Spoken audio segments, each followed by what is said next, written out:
Nu, sveiciens visiem no Dienvidkorejas, no Seulas. Te tikko ir noslēdzies Lozannas 4. kongress. Un, varbūt ir tāds labs piemērots brīdis kaut kā tādu kopsavilkumu izdarīt. Ja jūs redzat man aiz muguras lidostu un lidmašīnas, un ja jūs dzirdēsiet, ka kāda lidmašīna paceļās, tad nebrīnieties, te lidost, kur jāpaliek pa nakti un tad pēc tam jādodās ceļā. Kopumā bija vairāk kā 5000 viesi klātienē, tikpat arī online, un patiesībā tas bija labs tāds visu tādu kontinentu pārstāvniecība, evaņģēliskie kristieši no evaņģēliskajām draudzēm un mazliet kas ir Lozanna. Tātad Lozannas kustība patiesībā sākās ar to, ka pirmais kongress tika sasaukts Lozannā, Šveices pilsētā, un kas bija pa iemeslu tam? Pirms 50 gadiem bija diezgan visādas krīzes, Āfrikā bieži bija badi, un cilvēkiem pietrūka ēst, un savukārt Latīņa Amerikā bija visādi tie diktatoriskie režīmi. Un tad kristieši uzdeva sev jautājumu, evaņģēliskie tieši, kas tad ir evaņģēlijs, kas ir evaņģēlija būtība? Un laikā, kad lielu uzsvaru liek uz to sociālo evaņģēliju, mums vajag tikai pabarot un iestāties par taisnību, un pāries jau viss tur jau gandrīz aiziet otrajā plānā. Tad bija tā, ka Džons Stots, Billijs Grehams, viņi saprata, ka jāpulcina evaņģēliskie kristieši un jārunā par tām lietām. Un vajadzīgs arī nodefinēt, kas mainīgajos apstākļos, kā izskatās evaņģēlijs.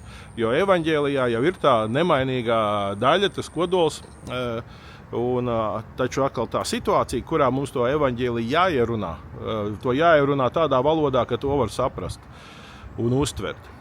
Un tā arī radās šī kustība, un aptuveni pa 15 gadiem tie kongresi ir notikuši. Tātad šis ir 4.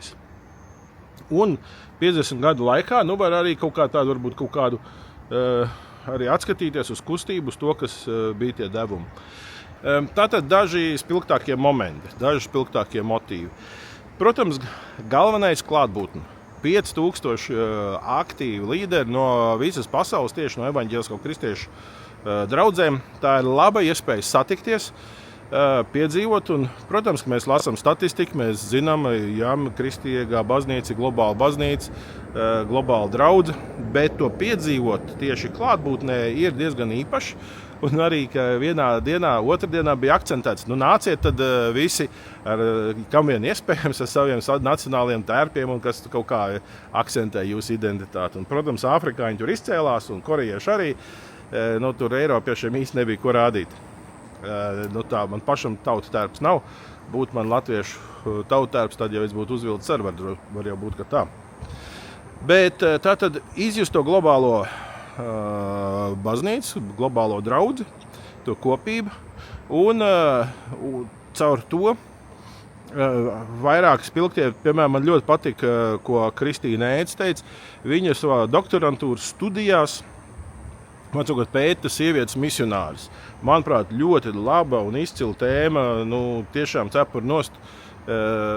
Un tad, kad viņai tur izbūs jau publicēts, viņa jau tagad sāk publicēt, iesaku, ir vērts to lasīt un skatīties. Un viņa satika cilvēkus, kas ir tieši šo latviešu misionāru sieviešu darba augļi no Tanzānijas, no Ķīnas, no Indonēzijas un no Indijas. Un tas, manuprāt, ļoti, ļoti svētīgi. Un, manuprāt, tas ir svinēšanas vērts, ka latviešu misionāri ir darījuši labu darbu. Un tagad vēl 100 un vairāk gadus vēlāk tur joprojām ir draudzes un ir uz ko skatīties un piedzīvot un redzēt. Arī man ļoti daudz tikšanās ar cilvēkiem tieši no vajātajām zemēm, no Āzijā, Āfrikā, pat arī Kubā, ir labi kontakti, un tagad arī, ja pa vajātajiem mēs taisīsim gan to kalendāru, gan arī būs nākamā gadā tās lūkšanas.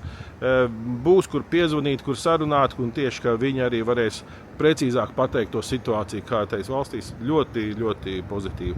Tādēļ tā klātbūtne ļoti svarīga. Un tad arī vairāk projektu tika pārunāti. Piemēram, tas, ka šobrīd tieši Beirutā notiek karš, un mums jau ir bijusi sadarbība Baltijas globālai iniciatīvai tieši tādā formātā ar Draudz Beirutā, vairākas reizes Zvaigzne austrumos akciju. Un tagad tieši arī mēs runājam par to, ka var būt iespēja viņiem ziedot, noslēdzām arī sadarbības līgumu. Jo ar tuvajiem austrumiem tur ir uzreiz klāt. Bankām ir interesi, visiem amerikāņiem, spēcdienestiem, kas ir bankas kontrolē, un arī valsts ieņēmumu dienestam tur visi jābūt precīzi un tā. Tāpat tās ar Igauņiem satikāmies, runājam par vairākām idejām, arī par Kairos kursu, ka mēs nākamā gada laikā varētu palīdzēt viņiem ieviest. Līdz ar to tā klātbūtne laba, vajadzīga un tomēr katra ieguldītā eiro centa vērts, manuprāt. Un to arī no daudziem citiem dzirdēju. Interesanti ir tas, ka bija lielajā sesijā 5000 klātesoši bija jautājums no 4 lietām.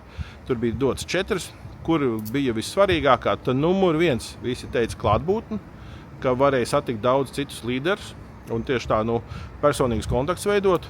Otrs bija, bet ar krietni jau zemāku atsaucību, bet tomēr kāda otrā lieta, ka varēja kopā strādāt pie vairākām tēmām, tieši sadarbību plānot, veicināt tieši starpkontinentālā, starptautiskā līmenī vairākās tēmās.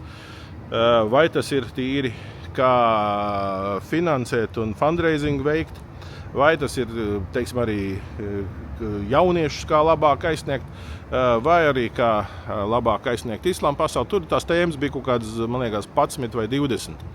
Un tur bija sadarbības grupas, riktīgi ap galdu brainstormoja, rakstīja. Tur bija diezgan nopietns darbs arī, kas tika ieguldīts. Tā. Tādēļ cilvēkiem tieši tā personīgā klātbūtne un arī kopīgs darbs, sadarbība un brainstorms likās svarīgs. Un vēl viena tēma, kas vairāk kārt izskanēja, bija arī paudzes. Evaņģēliju nodot jaunai paudzei, jauniešiem un daudzas Latvijā to tā nejūt, bet daudzas pasaules zemes ir jaunas un jaunieši un Gen Z ir vairākumā un tas ir ļoti, ļoti svarīgi jauno paudzi aizsniegt.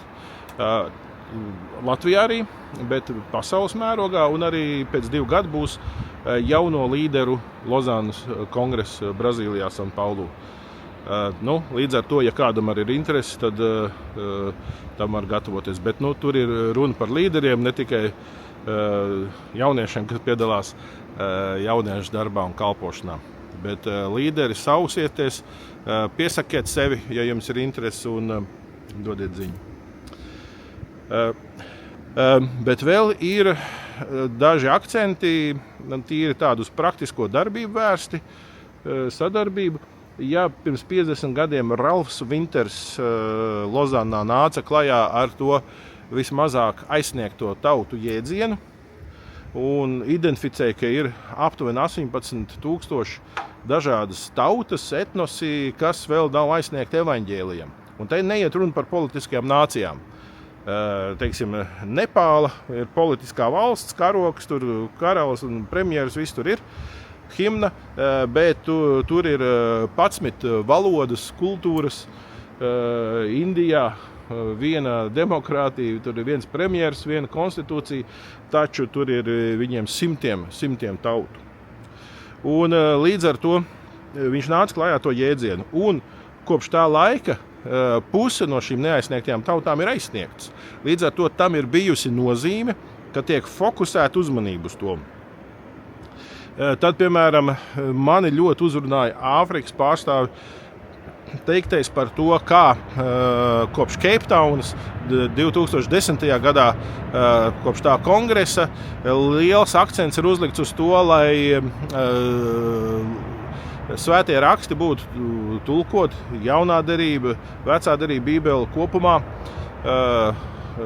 šajās neaizsniegtajās tautās, un tieši arī, lai globālie dienvidi vairāk iesaistītos. Un tieši par Āfriku runājot, viņš stāstīja, ka uz to laiku, kad bija tas kongress 2010. Gadā, tad lielākoties visu to darbu veica Baltie.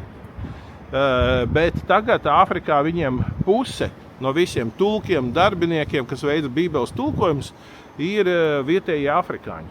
Tur ir viņi apmācīti, viņi sagatavoti, mentorēti, un arī viss kongress sēdēja pie galdiem. Tas formāts bija tā ziņā, ka tāds ļoti interaktīvs. Man, piemēram, sēdēja tāds Kornelijs no Kongo Demokrātiskās republikas, ja? Un viņš tieši tagad arī ar Bībeles tulkojumiem, viņš 13, viņš ne tā kā pats kā tulks, bet vairāk kā menedžeris, ir 13 valodām palīdz to visu organizēt un kārtot. Un to varēja ļoti just, ka saucamie globālie dienvidi nav nemaz tik ļoti atkarīgi. Ir tomēr nedaudz, bet ir tā vēlēšanās būt neatkarīgiem finansēs, vadībā, vīzijā un arī tajā realizācijā. Un tādēļ vienā darba grupā, kur bija arī tieši par tādu finansu piesaisti, tur ļoti iedvesmoja Indonēzija, kas viņi arī ļoti daudz misijā ieguldās, un viņiem ir lokālās finanses. Un, tas ir kaut kas tāds, ko Latvijā mēs arī, es domāju, varam iedvesmoties un mācīties. Un vēl noslēgumā par vajātajiem. Ļoti par Korejas draudzu un baznīcu bija iedvesmojoša prezentācija. Tīri viens lielais plenārais vakars lielajā zālē. Taču es arī vēl biju tajā Ziemeļkorejas darba grupā, kur vēl tieši par Ziemeļkoreju daudz vairāk stāstīja tie, kas tur kalpojuši, kas tur ir braukuši, un bija mums klātesoši arī mācītāji, kas tieši no Ziemeļkorejas ir izbēguši nesen. Un ļoti interesanti, ka Phenjanā, kas tagad ir Ziemeļkorejas galvaspilsēta, sākās atmoda 20. gadsimta sākumā, bet tur pa vidu bija šķelšanās, valsts sašķēlās, tur karš, Japānas okupācija un vēl visādas lietas. Bet visi beidzies ar to, ka tagad mums ir pēc Korejas kara divas Korejas. Ziemeļkoreja, kas ir komunistiskā un demokrātiskā Dienvidkoreja. Un Phenjana ir ziemeļos galvaspilsēta.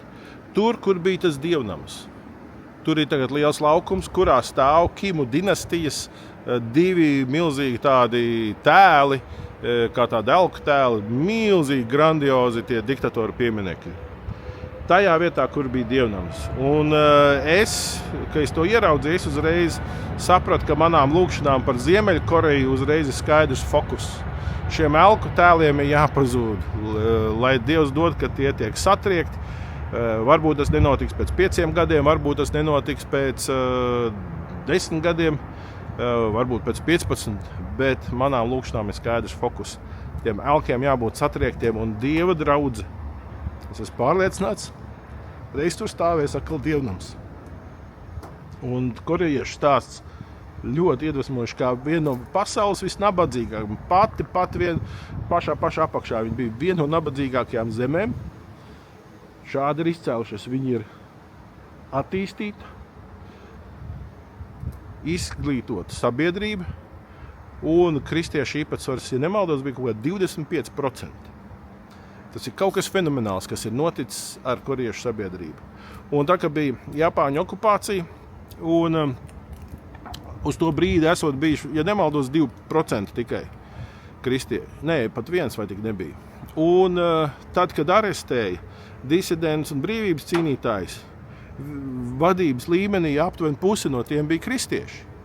Un tas atkal ir kaut kas unikāls, cik viņi bija tādi, kas aktīvi un tādi sabiedriski aktīvi. Ne tikai sēdēja 4 sienās baznīcā, bet viņi domāja par savu tautu. Tāpēc tas bija tāds kaut kāds īpašs moments un iedvesmas avots. Redzēt kristiešus Korejā klātienē un ar viņu to viesmīlību, tāda ne tikai kristīga, un arī tāda Āzijas viesmīlība ļoti, ļoti iedvesmojoša. Un viena no lietām, ko viņi dara, kad viņi taisa foto, viņi saliek šitā te pirksts ar sirsniņas simbolu. Ja? Mēs tevi mīlam, tāda cieņa un mīlestības apliecinājums. Tad, ja tu noskaties šo līdz galam, tad, es teikšu tā, es tevi mīlu, es tevi ciedu, paldies tev par uzmanību, un katrā gadījumā, ja vien ir iespējams kādreiz būt Dienvidkorejā un apmeklēt arī šos dievnamus un draudzes, pilnīgi noteikti rekomendēju. Es esmu arī pateicīgs Dievam un arī tiem cilvēkiem, kas ziedoja, lai varētu šeit ierasties, arī ļoti, ļoti pateicīgs. Tas, ko es saku, ir paldies!